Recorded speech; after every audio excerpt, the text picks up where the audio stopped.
What's up, y'all? I'm going to start the stream tonight on a somewhat somber note. RIP to Robert Grant, fellow RGT racer, VLF France racer, who passed away. I don't know any of the particulars of the situation, but I do know that he passed away in the last couple of days. He's been riding all these stages, and just wanted to acknowledge that up top. CMS had a good picture of him tribute on their stream earlier today. Horrible to think about, someone who's been out here racing with us. I don't know. So today's stage, let's get into it. One of the flatter ones. I think this will be one of the top 5 flattest stages. Which is always interesting. Like, I see some names, LOBZ, as someone I don't know. Ferguson is normally more active on these. Different guys come to the fore on these flat stages and kind of take it up. Oh, I've got a lot of interesting stuff to talk about tonight, actually. So I had been listening to. I'm a big fan of the Wide Angle Podium Podcast Network. I mentioned the Yeah You Ride podcast yesterday, which Bodie from Yeah You Ride is also on Cyclocross Radio over on Wide Angle Podium. Wide Angle Podium has a new podcast about, it used to be called Radio Zwift. They just changed their name to Nowhere Fast. And part of that is so that they can talk about RGT and other racing platforms, which I think is smart. But they had the Project Echelon guys on, and they were talking about the upcoming Project Echelon races, and there were a lot of interesting nuggets in there that I'm not sure if they were even supposed to be dropping, that I think I was picking up the breadcrumb trail a little bit. One is that it seems like I'm inferring from what I'm hearing, but I think probably they've had some more in-depth conversations with people at RGT HQ than I have. So what I'm inferring from this podcast, and I'll throw a link to that. It's not there now, but I'll throw a link to that in the description below. So if you're watching it later, come back to this, you can just go to the source. But what I'm inferring is that this version of Magic Road that just came out is not the final version of Magic Road. They're going to continue to iterate the level of complexity, which, if you saw yesterday's stage, the Mont Vernier climb, the laces that switch back up the hill looked amazing. Really, I was honestly kind of worried about how Magic Road would handle that because it's just so involved, but it looked great. It was a fun ride. CMS got a really cool shot, like an aerial shot, like a helicopter shot of the actual course, and it looked awesome. But so Magic Road now, it seems like, has sort of one set of trees and shrubs and grass. From the sound of it, it sounds like they're moving toward a model where you could tell it different types of forest, desert, city, cold, different types of environment, and it's going to build you a more specific version. Now, what that actually looks like, I don't know. How far away that is, seems like probably pretty far, since this version of Magic Road just came out. And also, that's not gospel. That's just the insinuating this based on secondhand information from a podcast. But it sounded to me like the Project Echelon guys were talking about that without maybe realizing, I don't know, that information's not out there, or maybe they just misunderstood something. I don't know. But that's interesting for sure. So today's stage, I'm going to be trying to ride as efficient as I can, because tomorrow we've got Alp D'Huez, which is sort of the biggest, I would say, known quantity in the e-racing world because of Alp Zwift. So you guys know how I love to compare platforms. It'll be fun to ride that and compare tomorrow, platform to platform. I wonder who else it is that's out here in the automatic cycling kit. So that's another big thing to talk about is, yeah, this guy B Ronco. I don't know him, but he's shooting off the front. So I think we may have a few little drop-ins here, which will make the stage a little spicier.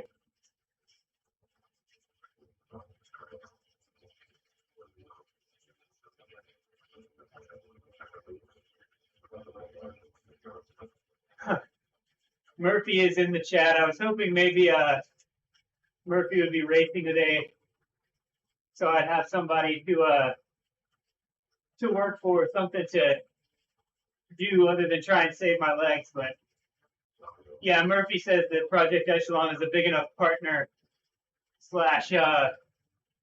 impetus for RGT to work with them. And I honestly think their goal is sort of the opposite of Zwift's goal. Like,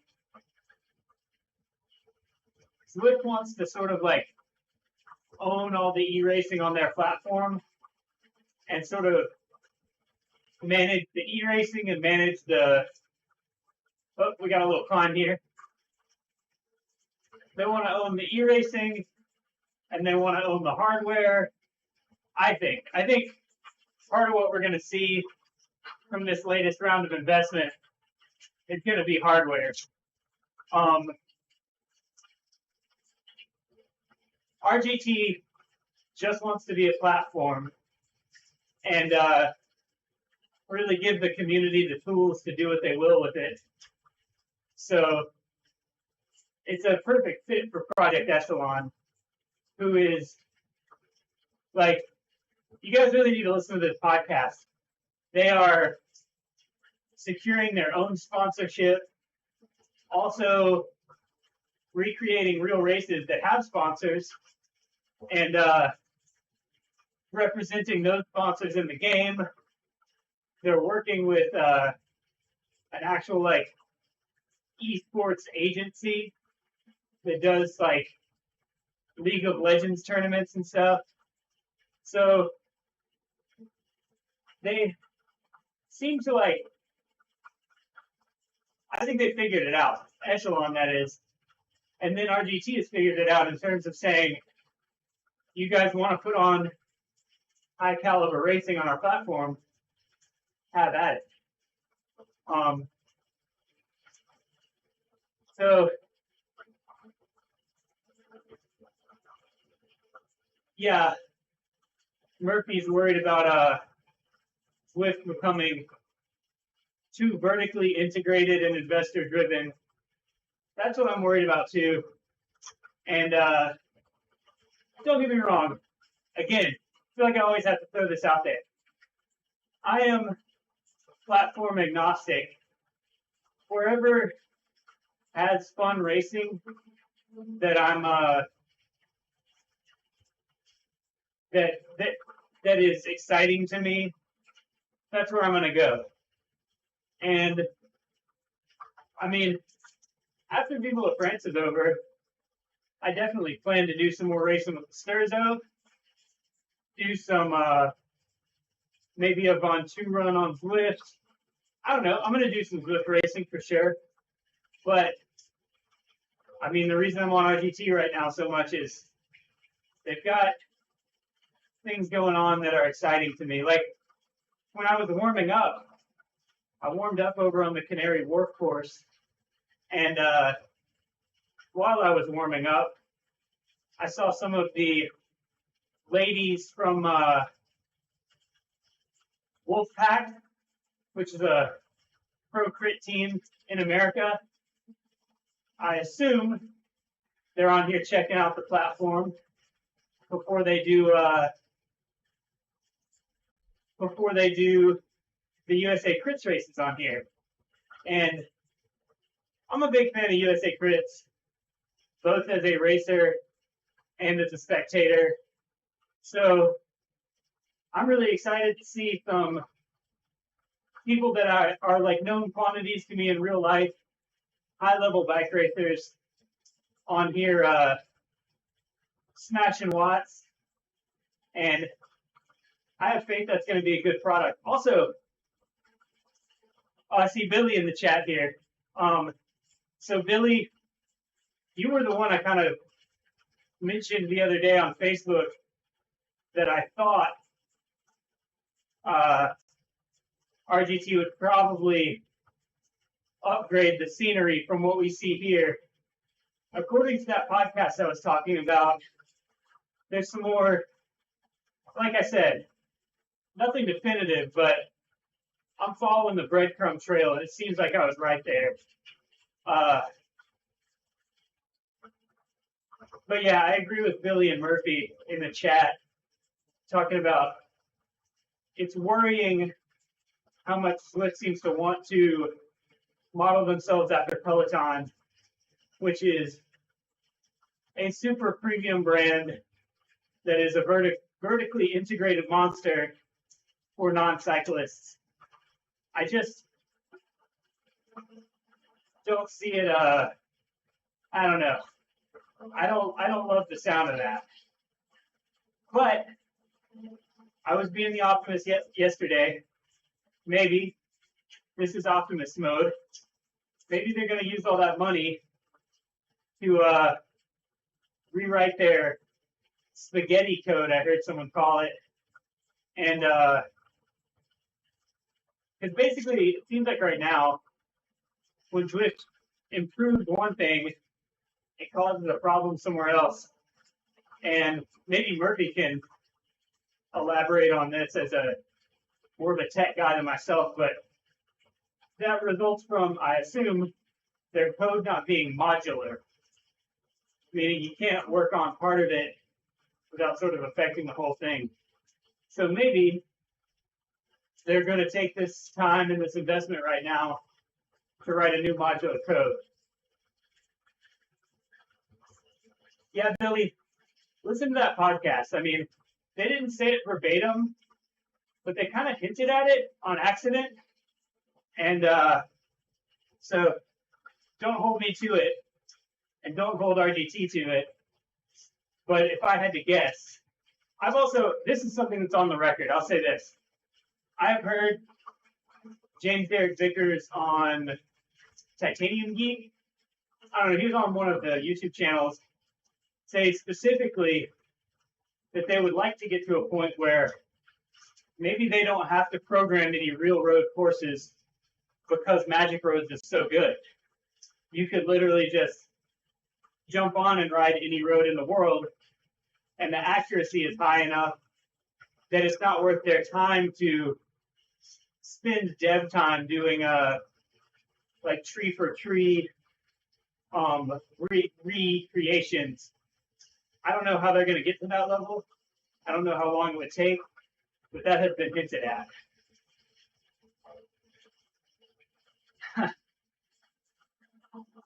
Yeah, Murphy, same. I have a couple of co-workers that have a Peloton, and when I talk about doing this, they're like, yeah, I rode the Peloton yesterday too. Like, this is not the same thing, my man.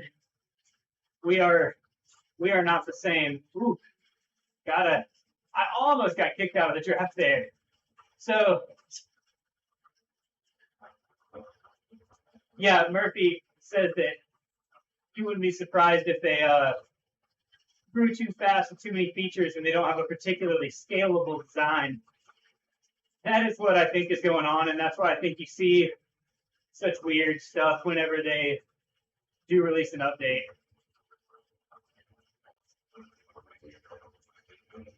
Yeah, Murphy says if they can start with Magic Roads and maybe have a few different tile sets. Billy, the podcast is called Nowhere Fast. It's on the Wide Angle Podium Network. I will, after this race, just grab the link and put it in the description. I didn't have the forethought to do that.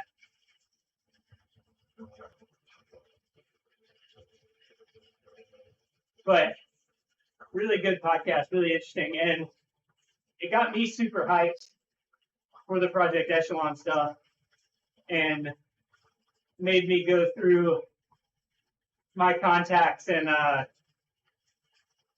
want to do the pro race, which I will definitely get just absolutely destroyed in the pro races, especially the ones with really big decisive times. But I think on some of the technical ones, I know the platform well enough, and I'm like in the ballpark of those guys in terms of power.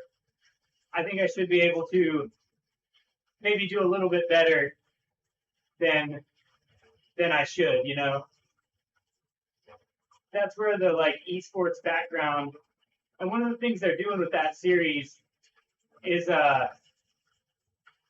they kind of want to bring some in real life bike racing teams that are on their off season together with some of the esports teams and create a little bit more crossover that hasn't really happened yet, which I fully support. I mean, I don't know about you guys, but I would love to watch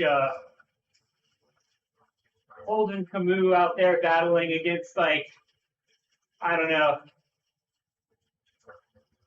Justin Williams, Thomas Gibbons, and then also have like James Hodges in there, you know? I would love to watch those battles go down. So that's another exciting aspect. And that's, I'll also just throw this out there. I think I have a connect where I can potentially get myself on an esports team, but if you are a team that's riding those races, esports or an IRL team, and you're having trouble getting 12 guys together who know RGT or want to race on RGT or whatever, hit me up. I'm accepting offers. Same thing goes for the USA Crits races.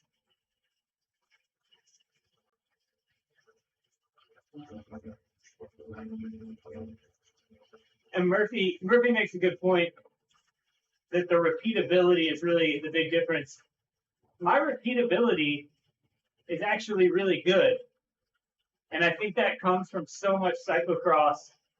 My repeatability, especially of VO2 max efforts, is actually like not totally congruent with my FTP. Like I have more VO2 max matches than most people with an FTP like mine. But that doesn't really matter on Zwift, because Zwift, you spend so much time right around threshold that it kind of mutes those VO2 efforts. And there's not a lot of reason to do the VO2 efforts, honestly, on Zwift. So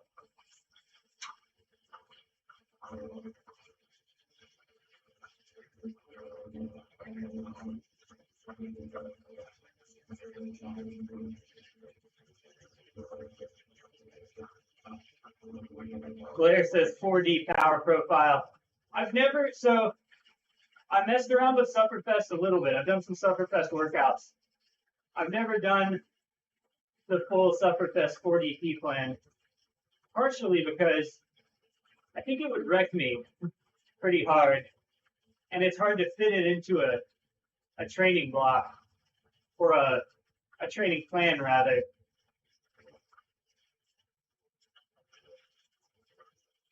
Sweet. What's up, Stefan? Welcome. Hopefully, we'll have a fairly chill race today, and I can hang out and talk to you guys. But obviously, if things start getting hairy, like right now, I'm going.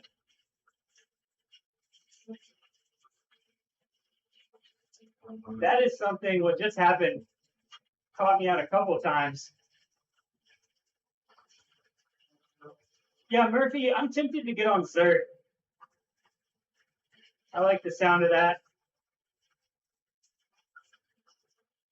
But yeah, I actually think I'll fare better, and I may eat these words.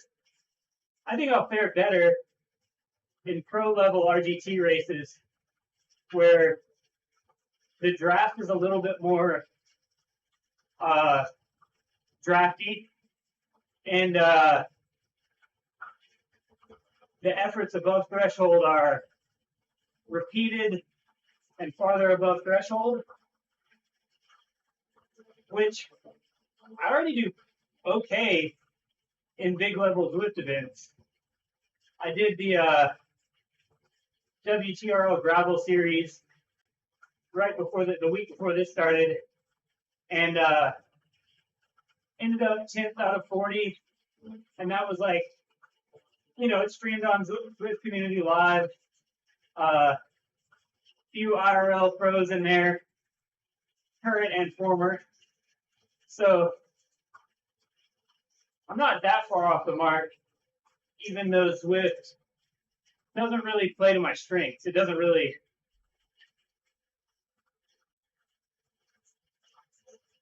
Yeah, I agree, Murphy. I wish the draft of the Zwift pace partners was a little bit more like the RGT draft. Stefan, I love Trainer Road. That is my preferred workout platform.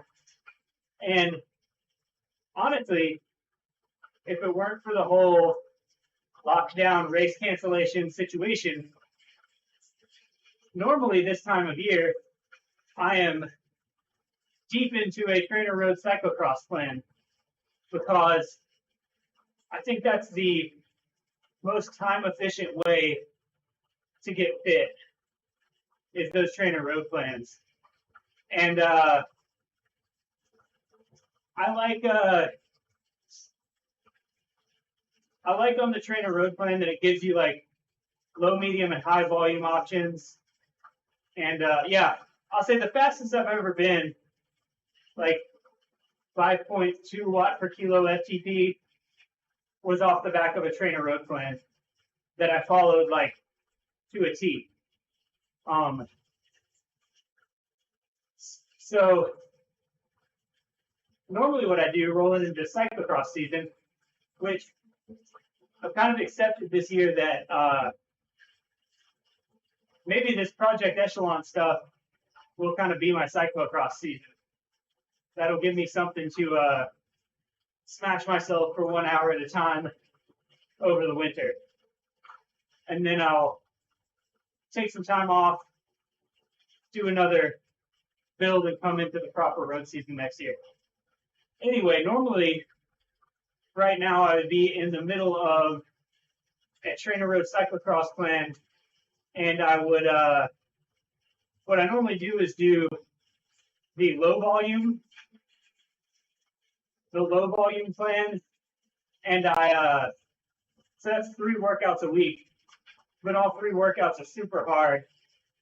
But then I actually ride 6 or 7 days a week, and those other 3 rides are pedaling easy with skills work on my cross bike. So I go either ride laps around a park and practice 180s or something, or ride a single track on my cyclocross bike and just work on handling.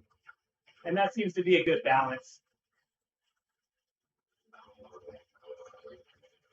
Yeah, Murphy, I agree the pace partners are a good addition to Zwift. I certainly don't dislike them and may jump in with them from time to time.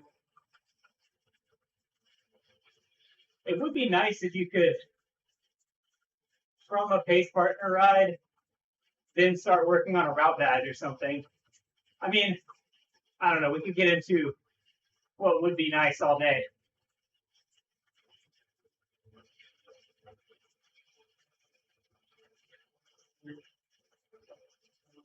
It was pretty interesting on that podcast. So Kevin Bouchard Hall of Zwift fame, of many things. He was a legit bike racer in his day. Recently re-emerged as a top-level lifter. So he's one of the co-hosts of that Nowhere Fast podcast. It's really interesting to hear him as they were listing off all the things on RGT, all the things it does. Him go like, "Oh, that sounds great. That sounds great. That sounds great." Like the customizable display, the Magic Road routes, the ability to create races. It was interesting to hear him confirm that as a top Zwift guy, he, yeah, Billy, that is true. There are plenty of pace partners that aren't bots. That's something I like about, I'll give point Zwift on that one, is that I do like to just get on there, start riding, and there's enough people around, you can kind of find a group somewhere and get going. I do like that. Yeah, Billy, I think everybody wants that like ghost feature, which is another like, if Zwift doesn't add that, a feature where you could like set a bot to show you your best pace so you can kind of race against them. Yeah, exactly, Murphy. Mario Kart Ghost, like on the time trials on Mario Kart. That's the kind of feature though that like, if they don't add that with this round of funding, I think people will be mad.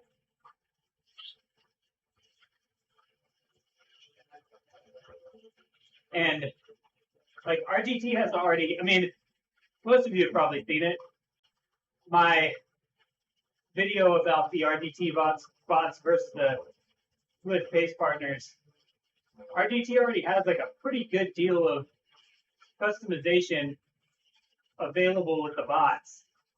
So there's not much that would have to be done to improve that.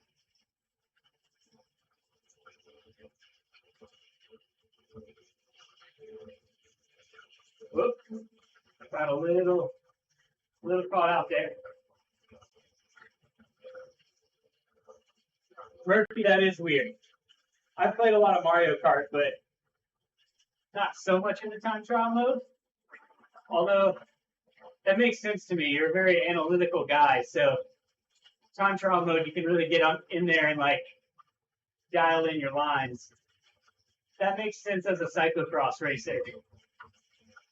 I think that's like kind of what we're all doing in cyclocross is getting in there and really like perfectly, you know, trying different things and seeing what's faster.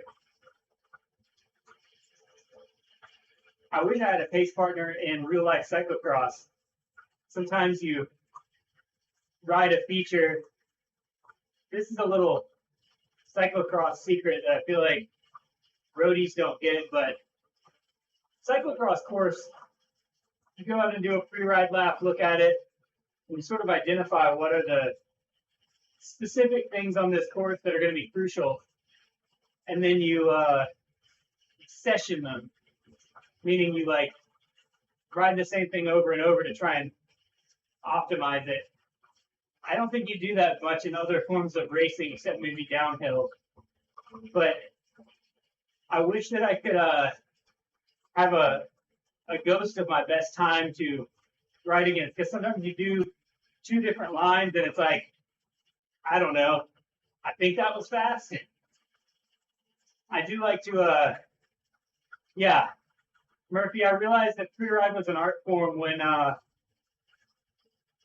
Jerry Dufour, who pro mountain biker, who's from my area, I watched him free ride the same feature one time, and like the first run he did on it was twice as fast as me. And then I watched him continue to ride the same feature 30 times. And from that first one, I would not have believed it was possible to go faster.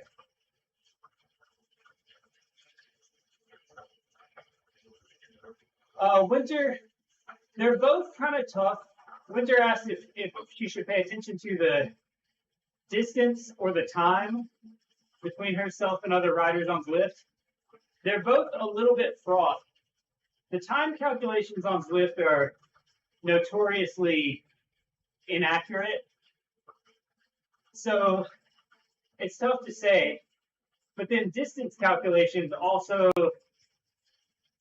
I wouldn't say they're inaccurate, but I would say that they obviously, like, so right now, if Drader got to the downhill before us, once he's on the downhill and I'm not, the number of meters between us is going to go up faster than the time, even if we're keeping the same time gap.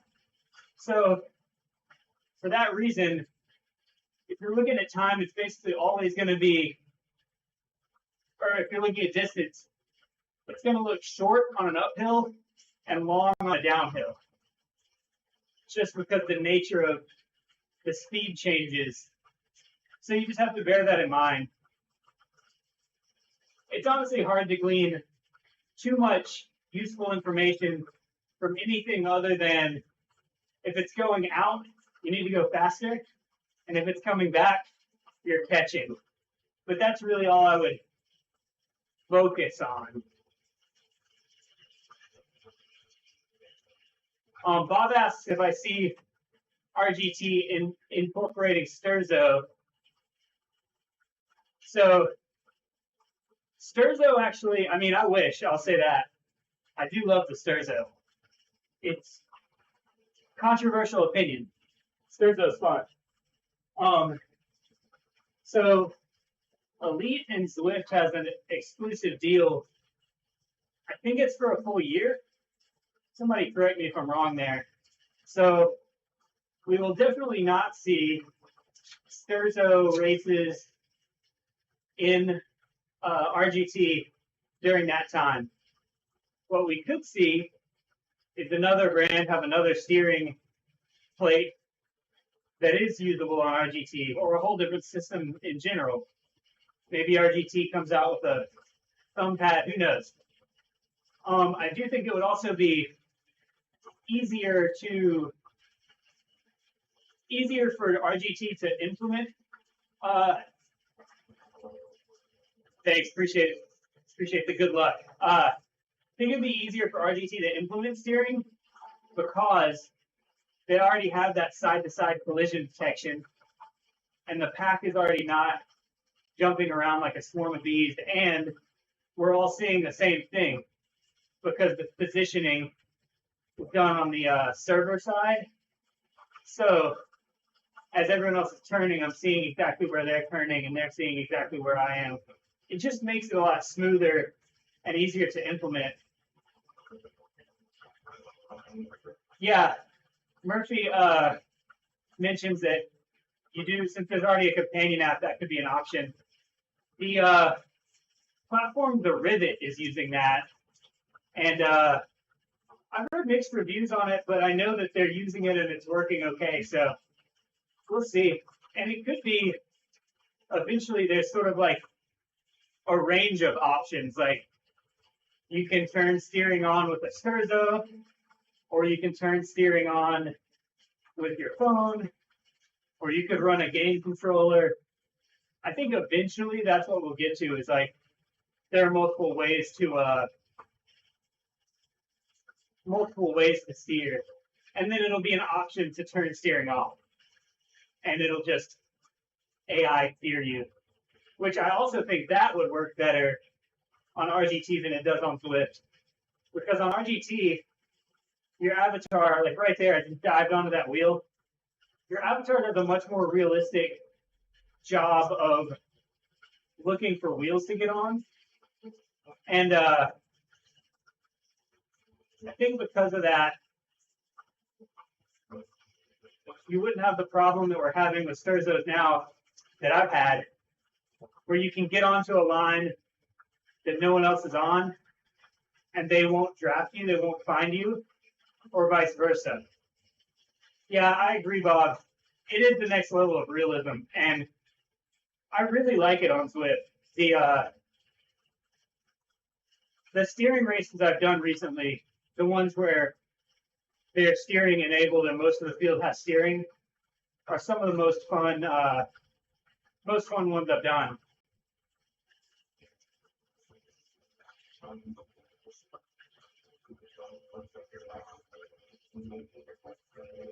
Interesting chat about how Swift doesn't make their time calculations based on your actual speed. They're just kind of assuming a speed for you. That is very interesting. Doherty's pushing right now. All right, man. Let's go. Yeah, Murphy, I agree. That is like another factor that could really spice things up is wind. But to add wind, you'd have to have some way of positioning, or else people would just be. You don't want AI controlling who makes it in the echelon. But that's also another thing that, like, because of the algorithm here, or not algorithm, because of the fact that the positioning is done server side on RGT, I think wind would be a lot easier to implement.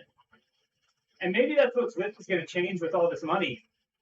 They're going to change it to where they're positioning server side. I don't know. Oh yeah, Bob. I mean, reading the wind in a real life race, especially a flat race, is huge. That can be the deciding factor. So to add that in, and I will say, true e-racing nerds will know, CV Arcade actually did that.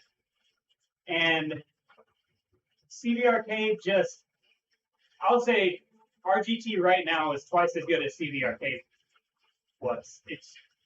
CV Arcade is weird, and I don't know. RGT feels much better to play, to ride on. It makes more sense.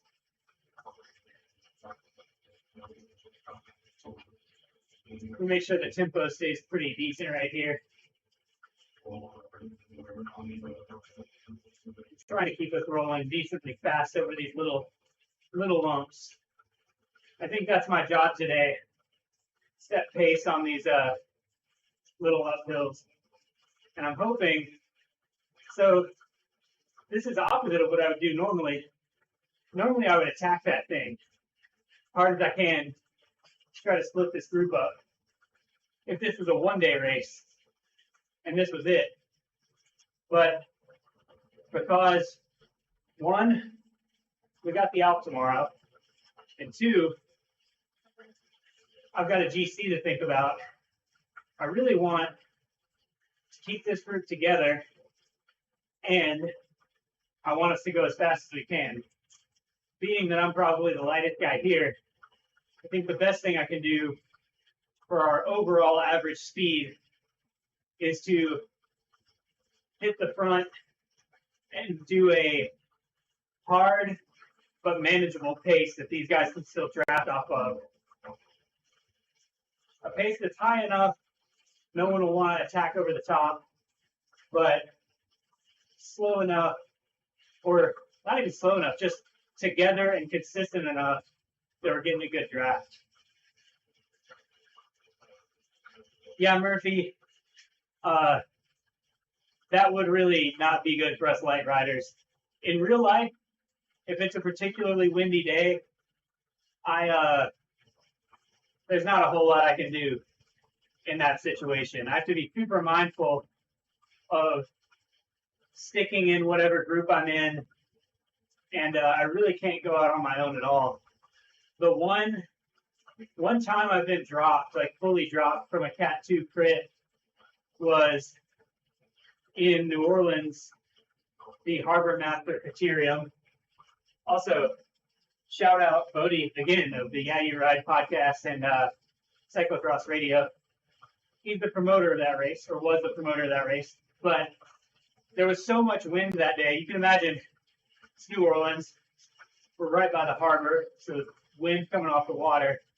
there was so much wind that it was blowing over the metal barricades at the start finish. So it's just like consistent 30-mile-an-hour wind all the way around the course.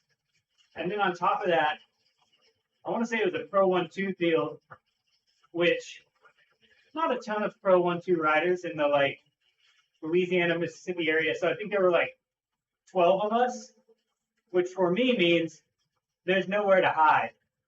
There's not a group to get in the middle of, and you have to cover everything. So I think we dropped half the field on the first like 2 laps, and then there were just 6 of us. And man, I wish I had a power file. That was before I had a power meter, but I bet I was doing, I don't know, 350 watts for who knows how long. That was brutal. That was the only time I've been straight up dropped from a Cat 2 crit. Everybody's waving at each other. I'm gonna look at the chat and see if I missed something. And chat's going crazy. The in-game chat. I'm seeing you guys chat.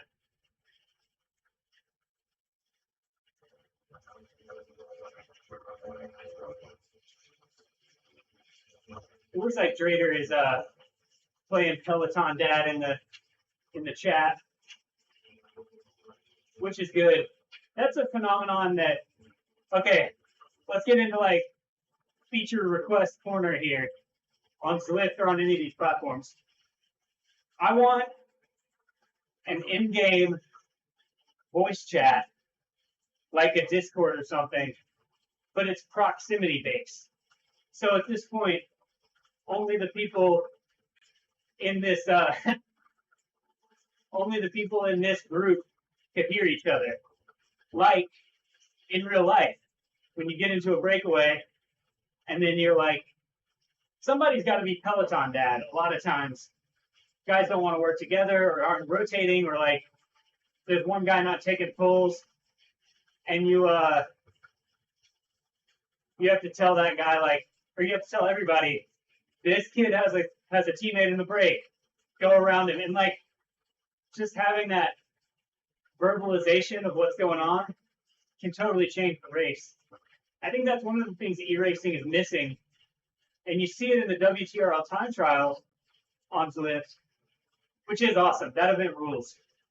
But all the teams are using Discord, and then they're telling each other, like, okay, you're up next. You take a pull, 6 lots of kilos. So-and-so's off the back, slow up a little bit. Let them come through. They're talking through the tactics constantly. And that would be huge to have.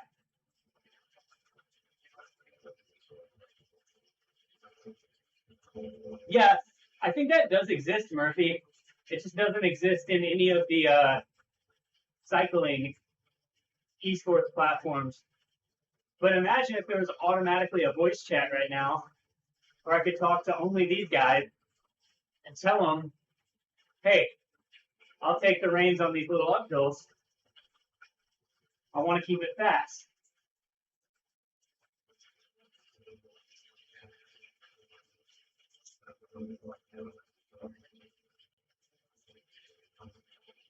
Huh. See, what I want is when someone's a certain proximity away, you just don't hear them anymore. Like they're chatting, you just don't hear. Yeah, Blair says we need an elbow flick. That is one of the most underused things on Zwift.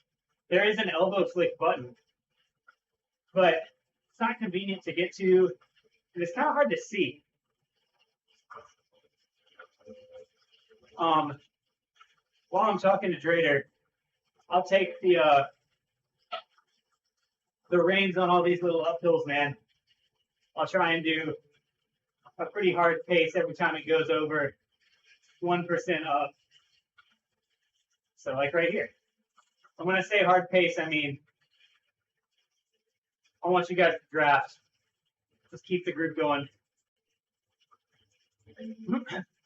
Winter, you say you elbowed a lady. You mean on Zwift, your avatar hit them, or in real life you elbowed her.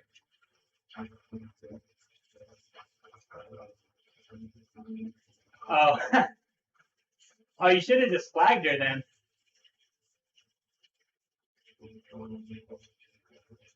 I guess Gaffel doesn't have the stream on. He didn't get the memo that I was going to set pace on those little uphills.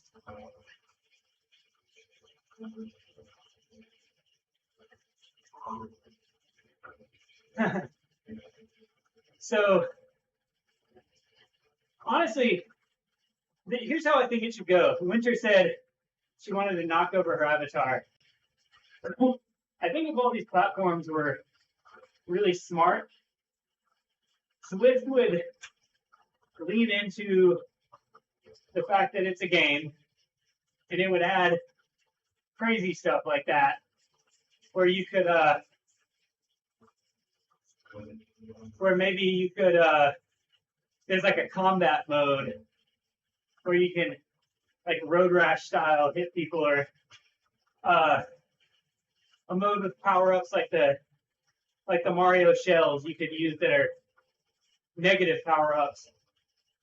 Because I think, and then RGT should do the opposite and sort of lean even more into the realism and be the platform that's simulating outdoor racing.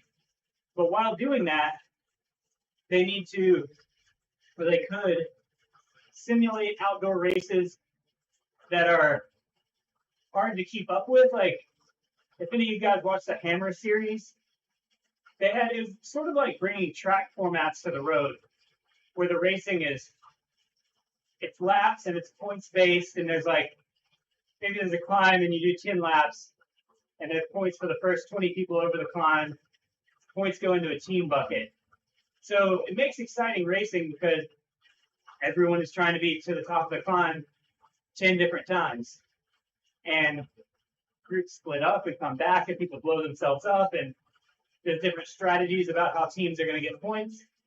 But it's really hard to follow, especially if you're in the race, because you don't know who got points in the previous lap. You don't know where your team is at and where the other teams are at in the points. That's something that could be right here. Like, just like in a first-person shooter, you could see, like, headshot, 50 points, and then that goes into your team's buckets or whatever. It could be mid-race preem, 50 points, boom, goes to this team. You know, KOM points, top 5, here's the teams that get, and that all happens automatically. This is something I've been harping on about forever, but it's something where it would still be real racing with real physics and just using the game portion of it to simplify the scoring and put it right in front of your face. Y'all tell me, does that sound fun to you? I don't know. I've been harping on about this, and I don't know. I want to know what other people think about that idea. I'm super surprised that Zwift has not done something like that, and instead done things like boost mode, which no one really wants. I know. Okay, imagine this, Murphy. He says, when will an e-racing platform finally introduce a proper native points rate? Imagine native points racing with a good heads-up display, and also it can be team-based, and on RGT, where the promoter has control, the promoter could set the values for where, like, the little banners that it automatically generates on RGT at halfway through and at 1K. Let the promoter just drop those on the tracks they're creating, and then assign them points values. So different promoters who have different ideas of how to make a race interesting can just do that. Like, you just have to design those features in terms of, like, some way to drop those finish lines onto a magic road. Billy, I don't think they still have boost mode. It's like in beta, and they did a few races with it, and it kind of went nowhere. I don't know, though. It's hard to say what they're doing at any given moment. But, yeah, so imagine that. If, like, promoters had control of a feature like that and could drop multiple finish lines for multiple different competitions onto their courses that they're making with Magic Roads, and then also choose how the scoring works. Like, you could do it's only top 3 get points. You could do points down to 100. Yeah, Murphy, I agree. He says nobody really enjoyed boost mode. I agree. It's like boost mode was just kind of the worst of both worlds. Like, it wasn't the kind of gamification anyone wanted.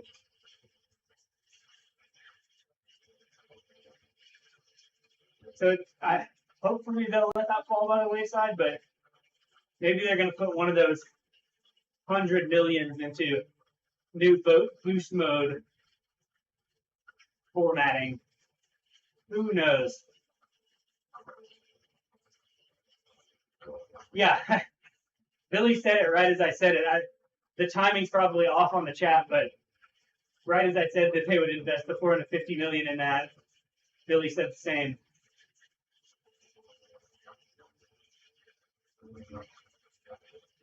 All right, I'll hit the front. We're on a 1.2 here.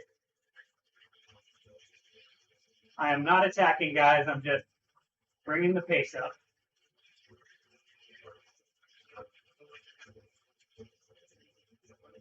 It's important to do those ramps up smoothly so that everyone doesn't panic and then shoot over the top of you, and they can actually save some watts, because that's what you're trying to do ultimately. Okay, downhill, I'm going to back.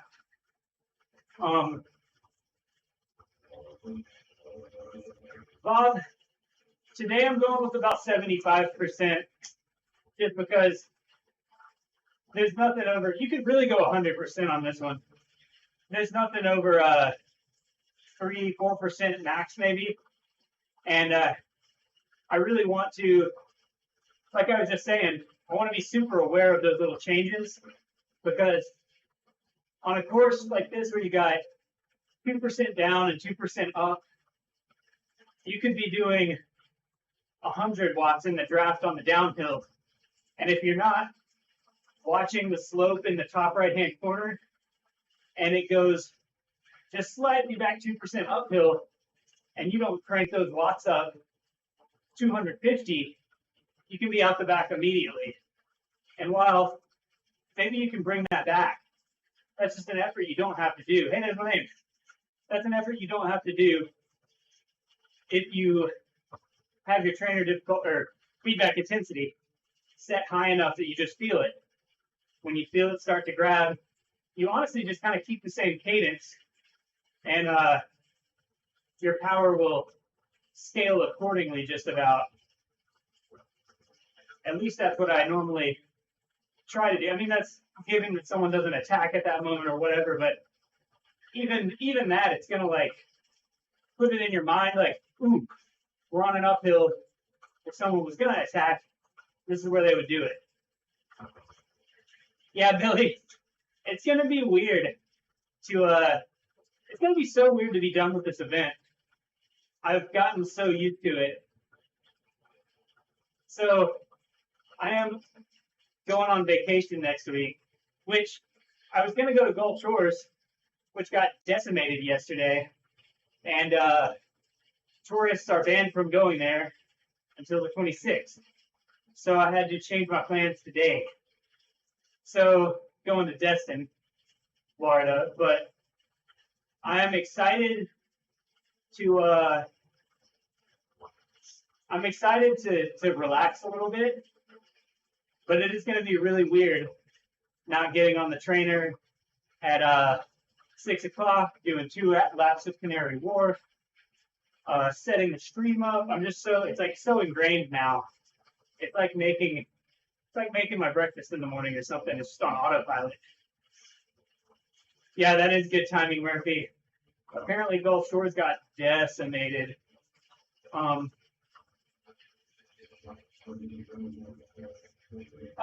Cube Ninja, I think that's, yeah, Cube Ninja 4. So they actually already did a Giro version of this. When the Giro was supposed to happen, they did one called Our Giro. So I don't think they're gonna double down now. Yeah, Winter Destin is nice. I prefer Gulf Shores, but Destin is cool. So I have Bob talked about, maybe I'll put on a race or two. My race will be a one-day race, though. I'm not going to make and schedule 4 time slots a day of 21 Magic Roads. Huge shout out to Team Watt KG for doing all the legwork on this. It's awesome. But yeah, to get back to the original question, there will not be a Giro version of this. Welta, I don't know, could happen. They haven't announced exactly what, but one of the guys from RGT basically said, like, keep your eyes peeled on the platform. They're gonna have some. He said it was going to be a big winter for racing on RGT, which I believe. I mean, already just with USA Crits, Project Echelon, all the weekly stuff that's already happening that's awesome. Westerly VR, Thursday Crits, AET race, the CTT time trials. Looks like Doherty's maybe going for it.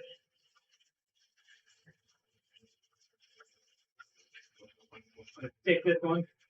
Uh-oh. Doherty maybe with a dropout?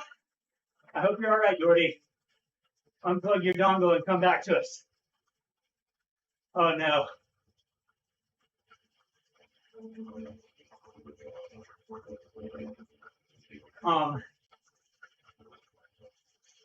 So this Project Echelon thing, I'll get more into that, how that works. So I have more info on it now.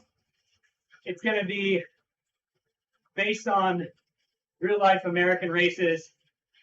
It's going to be Magic Road courses based on the quintessential. So Murphy's going to like this: Tour of the Gila, Tour of America's Dairyland, Gateway Cup. There's 3 or 4 more. Can't remember, but all races that if you're an American bike racer, you know. And they're going to be invite-only pro events that are 60% real-life pro teams, 40% esports teams. I'm trying to race those with corresponding amateur events. And from what I hear, they're trying to do official live streams for all of that. And on the pro race, have Frankie Andreu, who, if you know American cycling, you know Frankie Andreu. Gordy, come back. Oh, that's brutal. But yeah, Frankie Andreu, like, legendary American cyclist. Kind of one of the Lance whistleblowers, so you might have feelings on him depending on how you feel about Lance.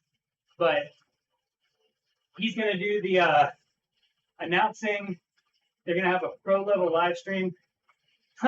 Tim, you could use Magic Roads to recreate a CX course, but there's no, like, CX mode, so your avatar is not going to know what to do with it, I think. Like, actually, if you want to see that in action, we did a Magic Road of the Snake Alley Criterium. Go back on my feed and find that, which is a bunch of switchback, the technical descent. It's a criterium, but if it were off-road, it could easily be a CX race. And the corners were not, like, really smooth.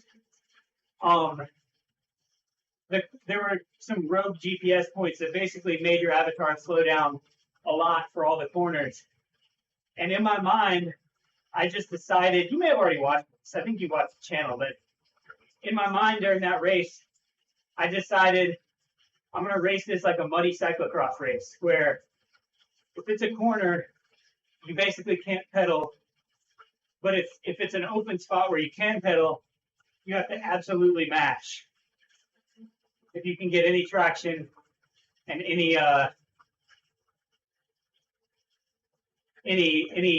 purchase in the ground. So I think that if you watch my race from that Snake Alley Criterium, that's about how a CX course would go on Magic Roads. Although that's something I could see in the future is like adding a dirt mode with some added, all right, I'll take over here. Some slightly different physics and rolling resistance, and boom, that's a whole other world to explore.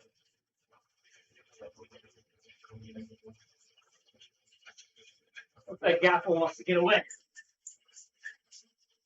Let's get there.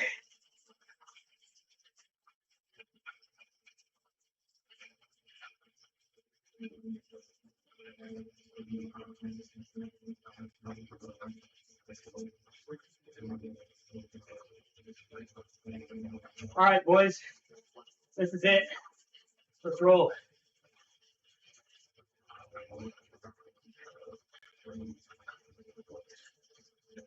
Tim, I think it would just take a lot of GPX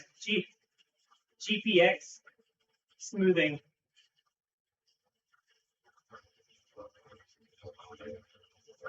Ooh, Ferguson, spicy move.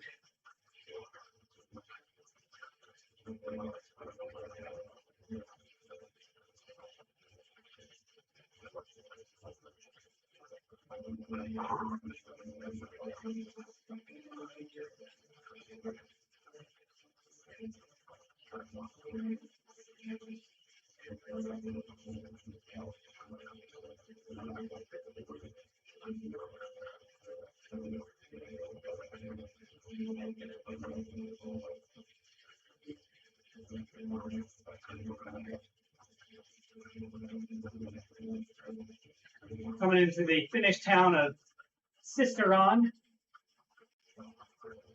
Man, we didn't talk a lot of real life Tour de France. I got it. Winter, you're probably psyched, right? Ineos got a win today. Although not your favorite Ineos riders, but well played to them. Chapeau. Oh man, we dropped Gaffel even though this was his move. Sorry, dude.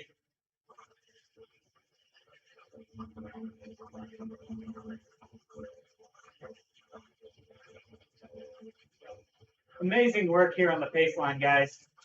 Yeah, Winter, I thought that happened, and I was like, I need to mention that on stream tonight. That was a great ride by them, though. Very good riding. All right, I'll take a pull here. Ramp it up to 5.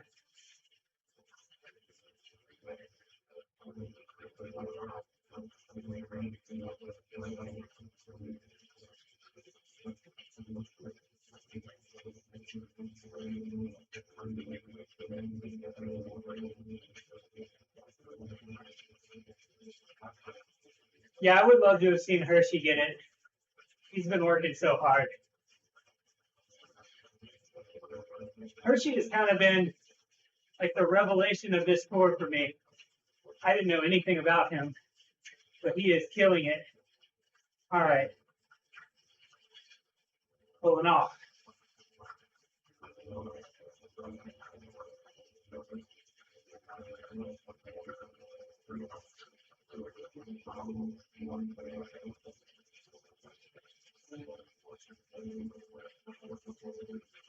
Hey, Drader, good work on this pace line.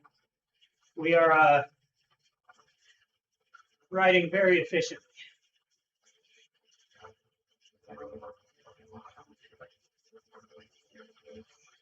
Hate to see that the dropout happened to Doherty.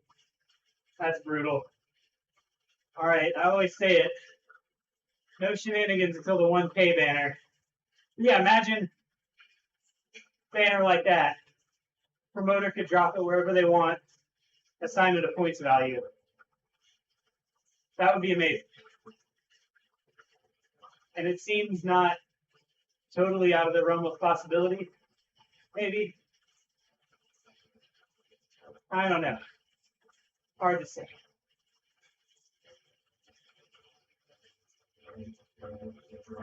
Man, amazing pull by Drader here. Good work, my man. I think he's riding Ferguson off the wheel a little bit.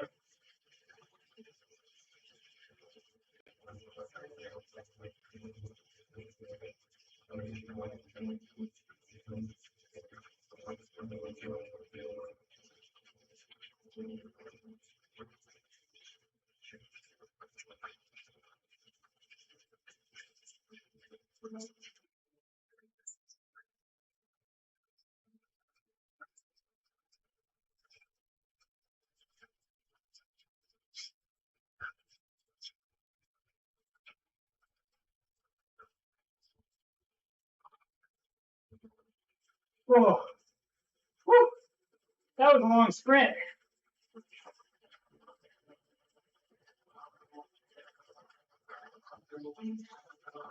Oh, man. Drader, I don't know if you guys had a plan there, but that was very similar to what Region of LA does. They have last guy on their train intentionally lets the wheel go out so that anyone who wants to jump on their sprinter has to go around, which is brutal and made that sprint very hard. 1082. I've done like 70 or 80 more watts than that once during this 3 weeks. Honestly surprised I can get over 1,000 for max power. Oh, thanks guys. Tomorrow's stream. So I have a big project at work tomorrow. I hope to be back here in time to stream the 0030 this time slot. If not, I'll be doing it in the last time slot, which is 1830 BST. That'll make it noon Saturday for me. So if you don't see me here tomorrow at this time, I'm planning to be here. But if work keeps me, I'll do those last two. And next one's Alp D'Huez. Alp D'Huez. Well, we'll see if I still got anything in me for a 45-minute TT effort. But we will see. Thanks, y'all. Appreciate everybody hanging. That was a fun one. Later.